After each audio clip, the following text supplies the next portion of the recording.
El presidente de la República, en uno de estos acuerdos nacionales que él anunció incluso cuando asumió como presidente, entregó el trabajo de varias semanas de algunos de sus ministros con distintas organizaciones en lo que llama Plan Araucanía y que tiene un destino particular, que es la región de la Araucanía y básicamente un encuentro con el pueblo mapuche. La idea es una inversión, habla de 8.000 millones de dólares en 8 años y también otros asuntos que tienen que ver con el estatus. Por ejemplo, un reconocimiento constitucional a los pueblos indígenas. Queremos conversar sobre esto, mirarlo en su totalidad, pero también en lo complejo que son ciertos anuncios y lo que significan. Y es por eso que nos acompaña acá en Clever Verónica Figueroa Huencho. Ella es académica del Instituto de Asuntos Públicos de la Universidad de Chile. ¿Cómo estás, Verónica? Muchas gracias por acompañarnos. Muy bien, muy contenta y gracias por la invitación. Sí, nos interesa mucho hablar de estos temas, sobre todo para ir primero mirando el paraguas general de los anuncios y también para ir entendiendo ciertas definiciones. Lo primero, y respecto a lo anunciado, ¿qué te parece este plan Araucanía? A ver, yo creo que la tónica ha sido, desde el retorno a la democracia, los distintos gobiernos han intentado poner en su agenda distintas, yo diría, estrategias, más bien, más que una política global indígena, estrategias que han quedado, yo diría, con gusto a poco. Lo que anunció el presidente a propósito del plan Araucanía pareciera ir un poco en la misma línea, ¿no? Si bien hay alguna serie de anuncios que son bien desafiantes, sobre todo aquello que tiene que ver con el reconocimiento de derechos más políticos, la focalización quizás en la región de la Araucanía todavía habla de un cierto sesgo, de entender que la política indígena se limita al pueblo mapuche, y muchas veces no solamente al pueblo mapuche, sino también principalmente a aquellos movimientos que utilizan la fuerza o la violencia para hacer reivindicaciones. Claramente eso no hablar de una política indígena. Yo creo que cabrá obviamente esperar un poco hacia dónde avanza, pero en esta mezcla, digamos, entre estos asuntos regionales y quizás más nacionales, yo me quedaría con aquellos que tienen que ver o que tienen trascendencia política a nivel nacional. Voy a separar para ir avanzando en la conversación los dos ejes, diría yo, principales. Y voy a tomar primero el de la inversión. Lo destaco porque este es un gobierno, y habitualmente en Chile estamos muy acostumbrados que cualquier anuncio va incorporado como con esta danza de millones, ¿no? Sí. 8.000 millones, tantos miles de millones, el sector privado otro, como si muchas de las respuestas a los problemas fuera solo económica. Entiendo que es en parte económica, pero no solamente económica. Entonces, cuando el presidente hace un anuncio como este, diciendo que desde el sector público en 8 años se va a invertir esa cantidad de plata, ¿cómo se toma esto? A ver, yo creo que ya hay una especie de compromiso de arriesgarse cuando habla de un periodo de 8 años, ¿cierto? Entendiendo que una proyección, exactamente, ya hay una proyección interesante. Ahora, por lo general, hablar de magnitudes en términos de la política indígena siempre ha estado esta visión economicista, esta visión productiva y sobre todo muy vinculada a la inversión territorial, a la inversión en la tierra y el uso o hacer productiva la tierra. Sí. Esta inversión que se focaliza en la Araucanía lo que busca principalmente es generar estrategias de inversión pública y privada, y sobre todo, como él menciona, hacer gestionable un poco la tierra como un elemento productivo.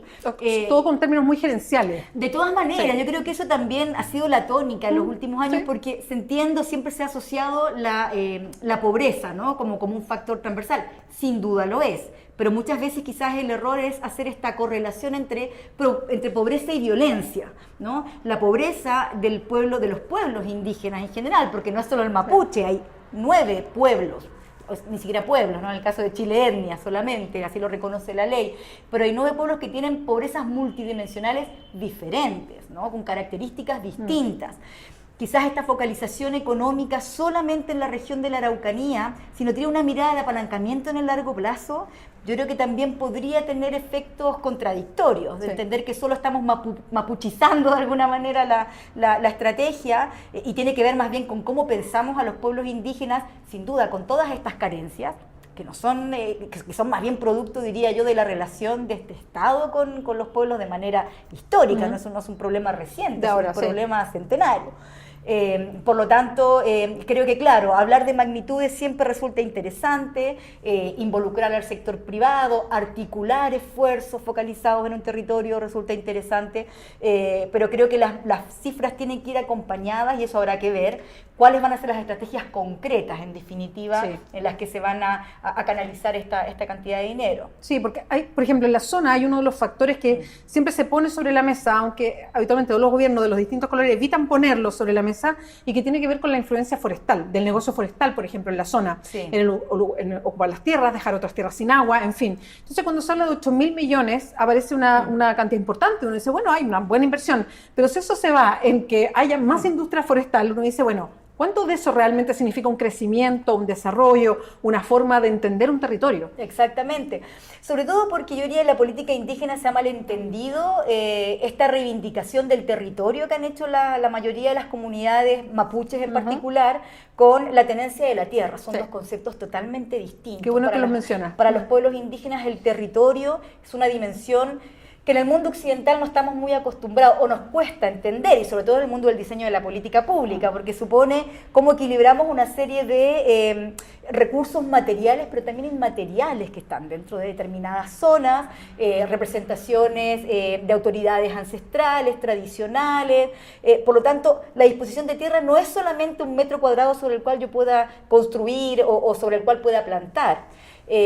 Desgraciadamente, desde la ley 19.253, solo se ha reconocido la tenencia de la tierra en términos occidentales, y es por eso que el énfasis ha estado en el uso que se da a esa tierra, que sea ¿verdad? productiva. Tal cual, y de hecho ha habido denuncias respecto de cómo a través de algunos decretos la CONAF, por ejemplo, no siempre ha respetado el uso de estas tierras, donde se ha privilegiado muchas veces la siembra de, o más bien talar bosque nativo por plantar eucaliptus o plantar pinos, que a la industria forestal le sirve mucho, pero claramente a la sostenibilidad de la tierra y sobre todo de tierra indígena les genera bastante perjuicio. Yo creo que habría que ver. Dentro del anuncio, en términos generales, el presidente habló de que iban a haber una serie de inversiones, no solamente en términos de la agricultura o forestales, sino también de educación, de salud, de generar ciertos emprendimientos y capacidades para el emprendimiento.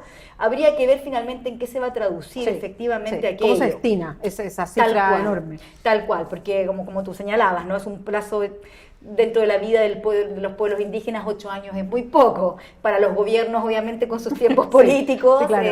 tratan de hacer todo lo que más puedan, obviamente, pensando, me imagino, ¿no? en quedarse con... Por lo menos la proyección la está haciendo. Al menos ya la hizo por 8 años, de todas maneras. Y ahora me salto a lo más político, y que tiene que ver con, por un lado, el reconocimiento constitucional, que es algo que ha estado sobre la mesa desde hace mucho tiempo, ha sido muy conflictivo políticamente, además por la dimensión que implica. Por eso, lo primero es una definición.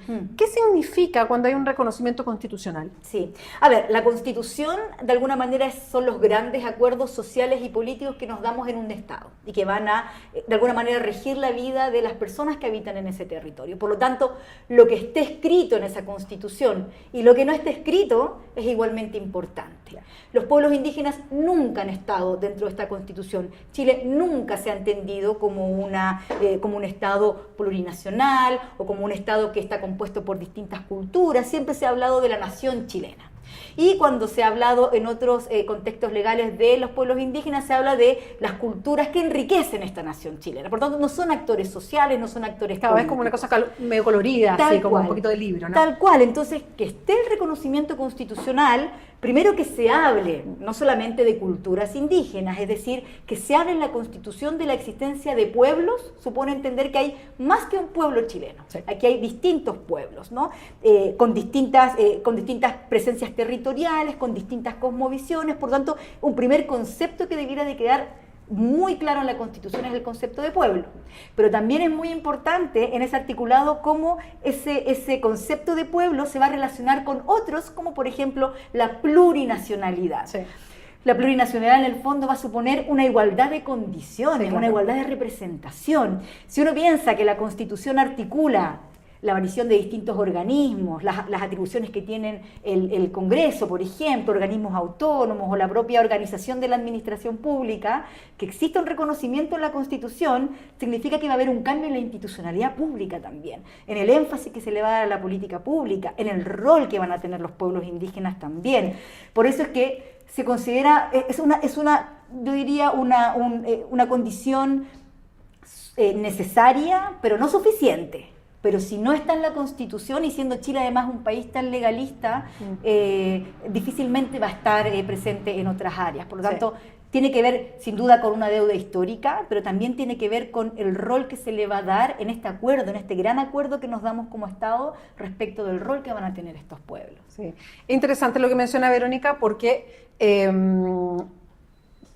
es por eso que entendemos por qué se ha demorado tanto el que se incorpore constitucionalmente a los pueblos indígenas en la Constitución. Creo que está súper bien explicado que no es solamente instalar el concepto, que lo es, sino lo que eso significa. Tal cual. Y yo creo que va a haber ahí una discusión que vamos a ver de nuevo en el Congreso. Y ahí me pasó a lo otro, que tiene que ver con la representación política. Sí. Y que se deja sobre la mesa, y también tendremos que ver el detalle, porque también está provocando discusión hoy día el que haya, tal como se hizo una cuota para nosotras las mujeres en representación política, haya para pueblos indígenas también.